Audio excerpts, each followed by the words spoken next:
Hello বন্ধুরা, আপনারা কেমন আছেন? আশা করি অনেক অনেক ভালো আছেন। তো চলে আসলাম আবার আরেকটি নতুন ভিডিও নিয়ে। তো চাষি বন্ধুরা, আজকের ভিডিওর মূল বিষয় হচ্ছে আমরা যে ধান চাষ করে থাকি এবং সেই ধানে আমরা জিঙ্ক ব্যবহার করে থাকি। সেই জিঙ্কের আসল কাজ কি, ধান চাষে জিঙ্কের মেন ভূমিকা কি, সেই বিষয়ে এই ভিডিওটি আলোচনা করব। তো বন্ধুরা, কেউ ভিডিওটি একটু স্কিপ না করে সম্পূর্ণ দেখুন। আপনি যদি একজন ধান চাষি হয়ে থাকেন, এই ভিডিওটি আপনার অনেক উপকারে আসবে। আপনি যদি এই জিঙ্কের ব্যবহার সঠিক সময় করতে পারেন, তাহলে আপনার ধানের দ্বিগুণ ফলন হওয়ার সম্ভাবনা রয়েছে। তাই ভিডিওটি কেউ স্কিপ না করে সম্পূর্ণ দেখুন। তো চাষি বন্ধুরা, কথা না বাড়িয়ে চলুন যাওয়া যাক ভিডিওর মূল বিষয়ের দিকে। তো বন্ধুরা, আমরা ধান চাষে যখন জিন ব্যবহার করব, তখন শুধু জিন নয়, তার সঙ্গে আরও অন্যান্য কিছু সার ব্যবহার করব। সেই সারের সঙ্গে ভালোভাবে মিক্সিং করে জিনটা জমিতে ফেলবো। তো বন্ধুরা, জিন আসলে জমিতে আমরা কেন ব্যবহার করব, সেই জিনের কাজ কি?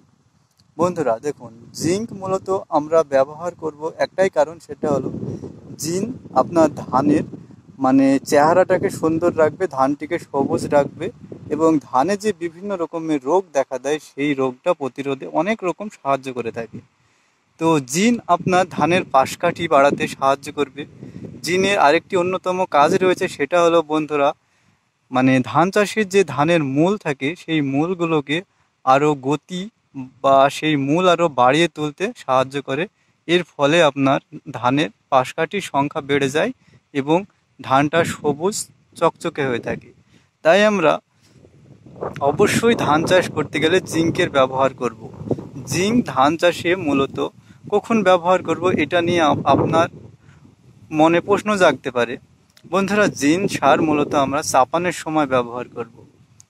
ধান রোপণের 14 দিন পরে আমরা যে একটা চাপান সার দিই, সে তখন আমরা হয়তো কিছু ইউরিয়া দিই, তারপরে ডিএপি দিতে পারি, এমনকি 14-35 দিতে পারি বা 10-26ও দিতে পারি। সেই সময় তার সঙ্গে আমরা মিশ্রণ করে জিন ব্যবহার করব। জিন মূলত আপনারা 1 বিঘা জমি হয়ে থাকলে 2 প্যাকেট জিন ব্যবহার করে থাকবেন। জিন জিঙ্কের 1 কেজি প্যাকেট হয়ে থাকে। আপনারা বাজারে বিভিন্ন রকমের জিন পেয়ে যাবেন। আপনার হাতের নাগালে যে জিনটি বেশি প্রচলিত, সেটাই আপনার জমিতে ব্যবহার করুন। তো বন্ধুরা, আপনারা জিন ব্যবহার করবেন, সেই প্যাকেটটিতে অবশ্যই দেখে নেবেন 33% জিন রয়েছে কিনা। যে প্যাকেটগুলোকে জিঙ্কের পরিমাণটা 33% রয়েছে, আপনারা সেই জিনটি জমিতে ব্যবহার করবেন। জিঙ্কের আরেকটি অন্যতম কাজ রয়েছে, সেটা হলো চাষি বন্ধুরা, ধান চাষে ধানের যে পাতা লাল হয়ে যায়, মরচে লেগে যায়, সেই রোগটা প্রতিরোধে ব্যাপক কাজ করে থাকে এই জিন। তাই অবশ্যই আপনারা ধান চাষের ফলন বৃদ্ধি করতে চাইলে এই জিন ব্যবহার করবেন। চাষি বন্ধুরা, আমি আমার ব্যক্তিগত ধানে একটি জিঙ্ক ব্যবহার করেছি। সেই জিনটার নাম হচ্ছে পলিজিয়ন জিন 33। এটি 1 কেজির প্যাকেট হয়ে থাকে। এই জিনটি আমাদের হাতের নাগালে রয়েছে, খুব ভালো একটি জিন। তো আপনারা চাইলে এই পলিজিয়ন জিনটি ব্যবহার করতে পারেন।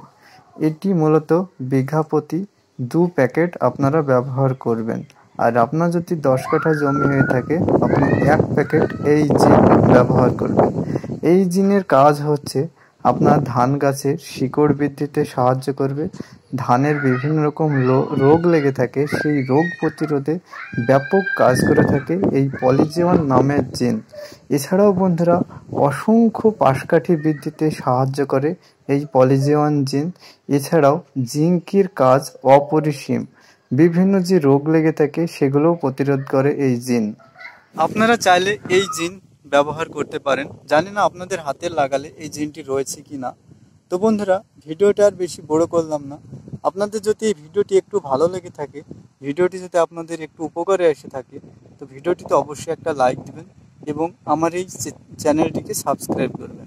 অসংখ্য ধন্যবাদ। আরেকটি কথা বন্ধুরা, ইউটিউবে নতুন কাজ করছি, কথা বলার সময় হয়তো কোনো কথা বলতে ভুল হয়ে যাচ্ছে, তাই আপনাদের কাছে ক্ষমা চেয়ে নিচ্ছি, অবশ্যই ক্ষমা করে দেবেন।